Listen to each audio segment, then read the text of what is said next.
ಮಹಾಶಿವರಾತ್ರಿಯನ್ನು ಏಕೆ ಆಚರಿಸಲಾಗುತ್ತದೆ? ಇದರ ಹಿಂದಿನ ಪುರಾಣ ಕಥೆ ಇಲ್ಲಿದೆ ನೋಡಿ. ಮಹಾಶಿವರಾತ್ರಿ ಹಿಂದೂ ಧರ್ಮದ ಪ್ರಮುಖ ಹಬ್ಬ.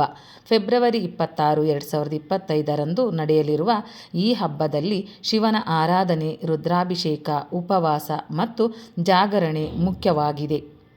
ಶಿವಪುರಾಣದ ಪ್ರಕಾರ ಈ ಹಬ್ಬವನ್ನು ಏಕೆ ಆಚರಿಸಲಾಗುತ್ತದೆ ಎಂಬುದನ್ನು ಇಲ್ಲಿ ತಿಳಿಯೋಣ ಬನ್ನಿ. ಮಹಾಶಿವರಾತ್ರಿ ಹಿಂದೂ ಧರ್ಮದ ಅತ್ಯಂತ ಪವಿತ್ರ ಮತ್ತು ಪ್ರಮುಖ ಹಬ್ಬಗಳಲ್ಲಿ ಒಂದಾಗಿದೆ. ಈ ಹಬ್ಬವನ್ನು ಫಾಲ್ಗುಣ ಮಾಸದ ಕೃಷ್ಣ ಪಕ್ಷದ ಚತುರ್ದಶಿ ತಿಥಿಯಂದು ಆಚರಿಸಲಾಗುತ್ತದೆ. ಈ ದಿನ ಭಕ್ತರು ಶಿವನನ್ನು ಪೂಜಿಸುತ್ತಾರೆ, ಶಿವ ದೇವಾಲಯಗಳಿಗೆ ಭೇಟಿ ನೀಡುತ್ತಾರೆ ಮತ್ತು ರಾತ್ರಿಯಿಡೀ ಜಾಗರಣೆ ಮಾಡುತ್ತಾರೆ. ಮಹಾಶಿವರಾತ್ರಿ ಶಿವನ ರಾತ್ರಿ ಮತ್ತು ಇದು ಶಿವನ ಬಗ್ಗೆ ನಮ್ಮ ಭಕ್ತಿ ಮತ್ತು ಗೌರವವನ್ನು ವ್ಯಕ್ತಪಡಿಸುವ ವಿಶೇಷ ಸಂದರ್ಭ ಎಂದು ಭಕ್ತರು ನಂಬಿದ್ದಾರೆ. ಈ ವರ್ಷ ಶಿವರಾತ್ರಿ ಫೆಬ್ರವರಿ 26, 2025 ನಡೆಯಲಿದೆ. ಪಂಚಾಂಗದ ಪ್ರಕಾರ ಚತುರ್ದಶಿ ತಿಥಿ ಫೆಬ್ರವರಿ 26, 2025 ಬೆಳಗ್ಗೆ 11:08ಕ್ಕೆ ಪ್ರಾರಂಭವಾಗುತ್ತದೆ ಮತ್ತು ಫೆಬ್ರವರಿ 27, 2025 ಬೆಳಗ್ಗೆ 8:54ಕ್ಕೆ ಕೊನೆಗೊಳ್ಳುತ್ತದೆ. ಈ ದಿನ ಶಿವನ ಆರಾಧನೆ, ರುದ್ರಾಭಿಷೇಕ ಮತ್ತು ಉಪವಾಸ ಬಹಳ ಮುಖ್ಯ. ಮಹಾಶಿವರಾತ್ರಿಯ ದಿನದಂದು ರಾತ್ರಿಯ 4 ಪ್ರಹರ್ಗಳಲ್ಲಿ ಪೂಜೆಯನ್ನು ನಡೆಸಲಾಗುತ್ತದೆ ಮತ್ತು ಪ್ರತಿ ಪ್ರಹರ್ಗೆ ವಿಶೇಷ ಪೂಜಾ ವಿಧಾನವಿದೆ. ಅನೇಕ ಪುರಾಣಗಳು ಮಹಾಶಿವರಾತ್ರಿಯೊಂದಿಗೆ ಸಂಬಂಧ ಹೊಂದಿವೆ. ಇದು ಈ ಹಬ್ಬದ ಮಹತ್ವವನ್ನು ಹೆಚ್ಚಿಸುತ್ತದೆ. ಶಿವರಾತ್ರಿ ಪ್ರಾಮುಖ್ಯತೆಯನ್ನು ಹೇಳುವ ಕೆಲವು ಪ್ರಮುಖ ಕಥೆಗಳು ಇಲ್ಲಿವೆ. ಶಿವಪುರಾಣದ ಪ್ರಕಾರ ಮಹಾಶಿವರಾತ್ರಿಯ ದಿನದಂದು ಶಿವನು ಮೊದಲ ಬಾರಿಗೆ ಶಿವಲಿಂಗದ ರೂಪದಲ್ಲಿ ಕಾಣಿಸಿಕೊಂಡನು. ಆ ಸಮಯದಲ್ಲಿ ಯಾರು ಶ್ರೇಷ್ಠರು ಎಂಬ ಬಗ್ಗೆ ಬ್ರಹ್ಮ ಮತ್ತು ವಿಷ್ಣುವಿನ ನಡುವೆ ಚರ್ಚೆ ನಡೆಯಿತು. ಆ ಸಮಯದಲ್ಲಿ ಶಿವನು ಅನಂತ ಅಗ್ನಿಸ್ತಂಭದ ರೂಪದಲ್ಲಿ ಕಾಣಿಸಿಕೊಂಡನು ಮತ್ತು 2 ದೇವತೆಗಳು ಅವನ ಶ್ರೇಷ್ಠತೆಯನ್ನು ನೋಡಿದವು. ಶಿವ ಮತ್ತು ಪಾರ್ವತಿಯ ವಿವಾಹ.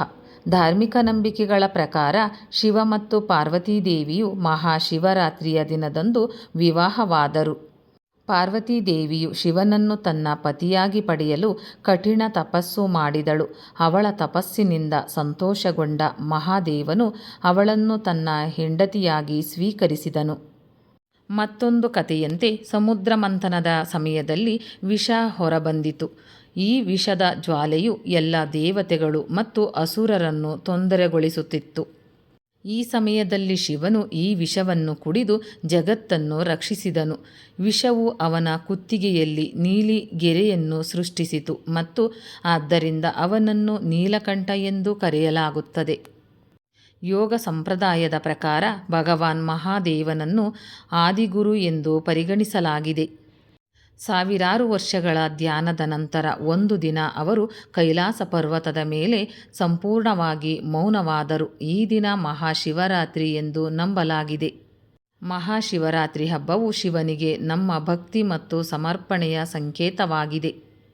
ಈ ದಿನ ಉಪವಾಸ ಇರುವ ಮೂಲಕ ಹಾಗೂ ಶಿವನನ್ನು ಪೂಜಿಸುವ ಮೂಲಕ ಮತ್ತು ಜಾಗರಣೆ ಮಾಡುವ ಮೂಲಕ ಭಕ್ತರು ಶಿವನ ಆಶೀರ್ವಾದವನ್ನು ಪಡೆಯುತ್ತಾರೆ.